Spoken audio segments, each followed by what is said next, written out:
ରଞ୍ଜିତ କୁମାର ବେହେରା। ଏବେ ନିଶ୍ଚିନ୍ତ କରି ଅଞ୍ଚଳ ଏବେ କେମିତି ଯଦି ଆପ୍ ଏମିତି ବାହାରିଛି ପଇସା ସମୁଦ୍ର ବୁଡ଼ି ଯାଇଛି କ'ଣ ଆଜ୍ଞା କହିବି ସେ ଭିତରେ? ବହୁତ ଲୋକ ଏଥିରେ ପଇସା ବୁଡ଼ି ଯାଇଛି। କାଲିଠାରୁ ଆପ୍ ଟୋଟାଲ ବନ୍ଦ ହେଇଯାଇଛି। ବହୁତ ଲୋକ ଖଟିକି 16,500 ଲେଖା ଲଗେଇ ତାଙ୍କର ନିଜସ୍ୱ ପଇସା ବୁଡ଼ି ଦେଇଛନ୍ତି। ପାତ୍ର ମଲ୍ଟିମିଡ଼ିଆ ଯେଉଁ ତାଙ୍କର ଯିଏ ପ୍ରୋପାଇଟର ରାକେଶ ପାତ୍ର ତାଙ୍କରି ପ୍ରଲୋଭନରେ ଲୋକମାନେ କରି ଆଜି 5 କୋଟି ଟଙ୍କାର ଉପରେ ଲୋକଙ୍କୁ ଠକେଇ ହେଇଛି। ନିଶୁନ କହିଲେ ଏ କୋଉ ଆପ୍?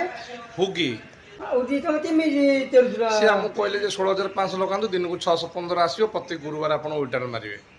ତା ନାଁ ତ ଆପ୍ ନାଁ ଯେଉଁ ହୁଗି, ଯିଏ ଆପଣ ତ ମସ୍ତି ହେଇଥିଲେ ରାକେଶ ପାତ୍ର। କିଏ କ'ଣ କହିଲେ ଆପଣ ତ ପ୍ରତିଟା ସେ ଦେଇଥିଲେ? ଆମକୁ ସବୁ ଲୋକ ନିଶୁନ କହିଲେ ହଜାର ହଜାର ଲୋକଙ୍କୁ ସମସ୍ତଙ୍କୁ କହିଛନ୍ତି। ଆଚ୍ଛା ଆଉ ଗ୍ରୁପ୍ରେ ବି ମେସେଜ୍ ଛାଡ଼ିଛନ୍ତି ଯେ ଅମକ କରନ୍ତୁ, ଆପ୍ ଅମକ ହେବ ସମକ ହେବ, ଡେଲି ଲେଖିଛନ୍ତି। ଆଚ୍ଛା ଆଉ ଯିଏ ସିଏ ଏବେ ତ କହୁଛନ୍ତି ନା ନାଇଁ କିଛି କହୁନାହାନ୍ତି? ମାନେ ଆମେ କେମିତି ଆମ ପଇସାଟା ପାଇବୁ, ସେ ପାଇଁ ସରକାରଙ୍କୁ ଟିକେ ଅନୁରୋଧ।